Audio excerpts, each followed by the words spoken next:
All right, so, the audio notes you sent us, they're really something. Like, they get you thinking, right? Yeah, super interesting stuff. Yeah, so we're going to try to, really dig into them. And it all revolves around this idea the speaker keeps bringing up, this idea of, like, how can we actually love ourselves, like, really love ourselves, and accept everything around us, accept reality just as it is? Like no conditions. Right. Yeah, exactly. Yeah.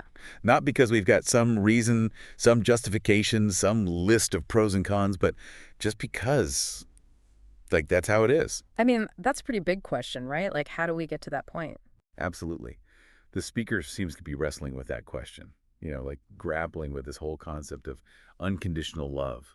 Unconditional love for ourselves, unconditional love for the world, for everything. And the core question, I guess, is how do we actually get there? How do we achieve that kind of love, that love that's just there for no reason at all? And it's funny because, I don't know, it's like we all seem to want that, right?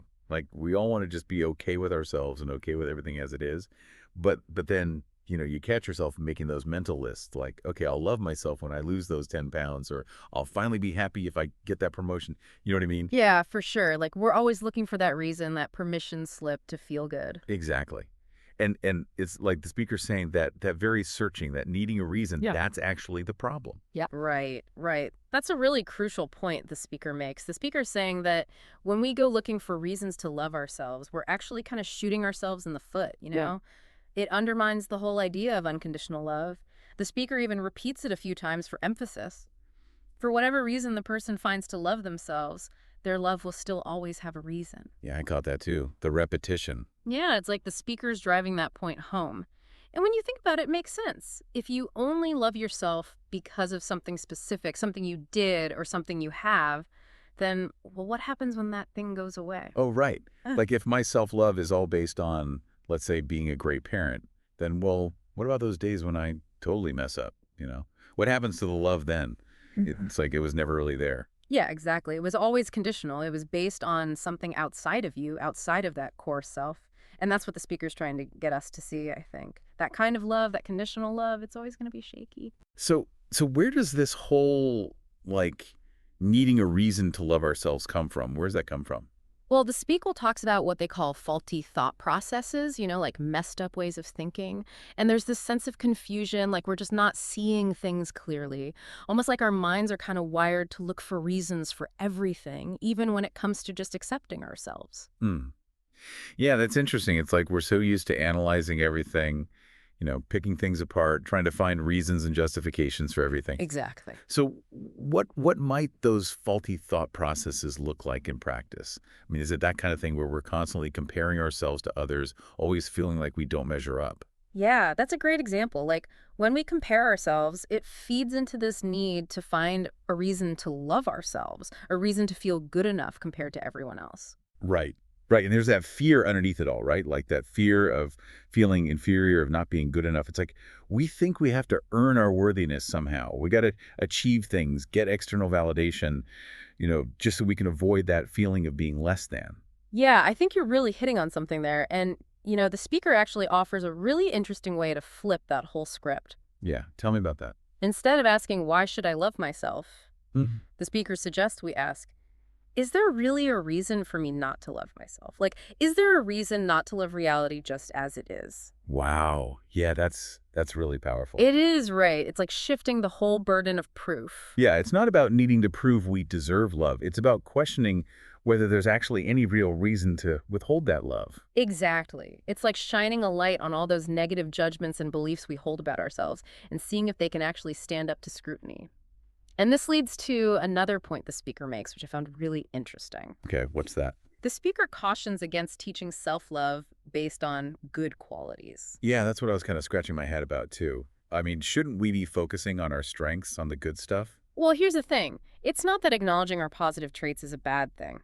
But if that's the only basis for our self-love, then we're setting ourselves up for conditional love. Like, it implies that if those good qualities were to fade or change, then our love would disappear too. Oh, right. Like it's not really solid love then. Exactly.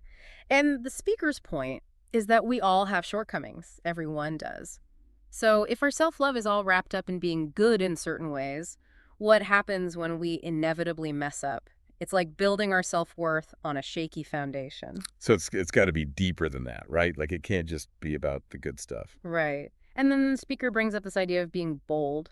And I think it's important to understand what kind of boldness the speaker's talking about. Yeah, what is it? It's not about putting on a brave face, pretending everything's okay when it's not. Yeah, no fake positivity.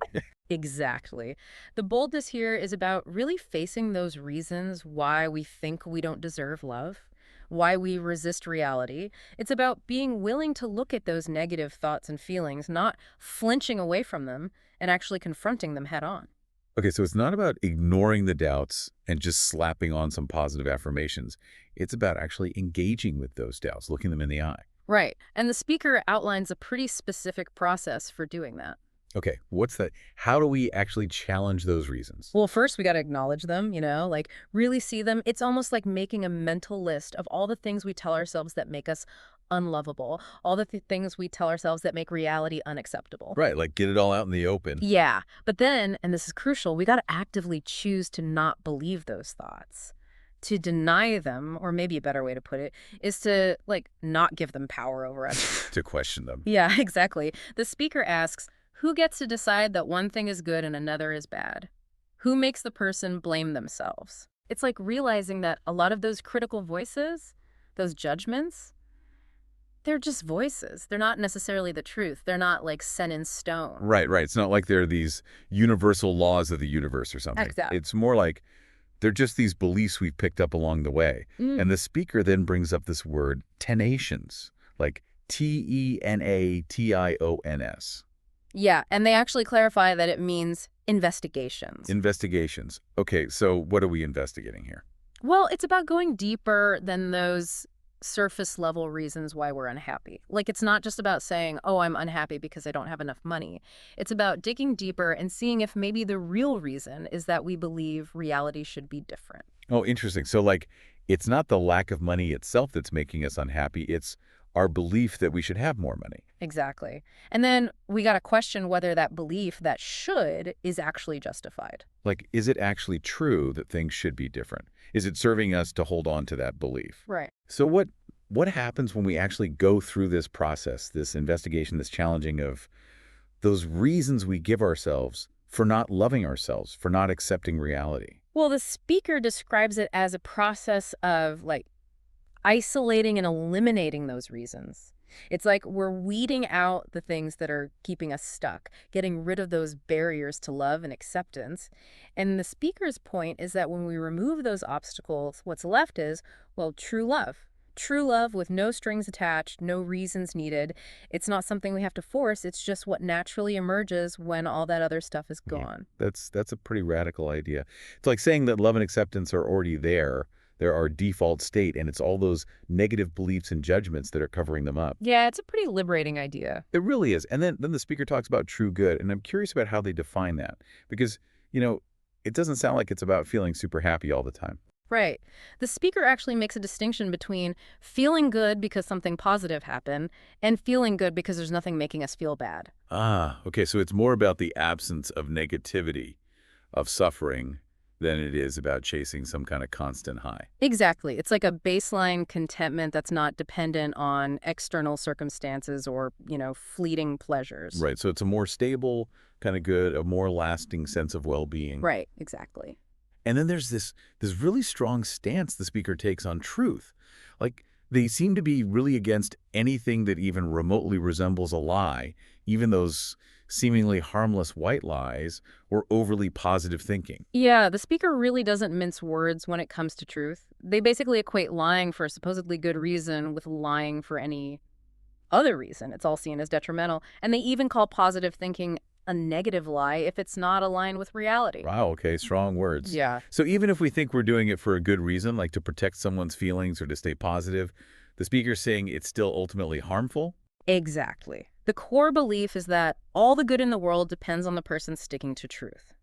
And that might seem kind of extreme, but I think the point is that any kind of falsehood, even a seemingly small one, it chips away at our connection to reality, to what's actually true. And that can have ripple effects. It can distort our understanding of ourselves and the world around us. Yeah, that makes sense. So it's not just about the lie itself, it's about the bigger picture, the overall importance of aligning with truth. Exactly. And that ties into this other idea the speaker brings up about how trying really hard to get something based on a falsehood, well, that's probably going to backfire. Oh yeah, tell me more about that.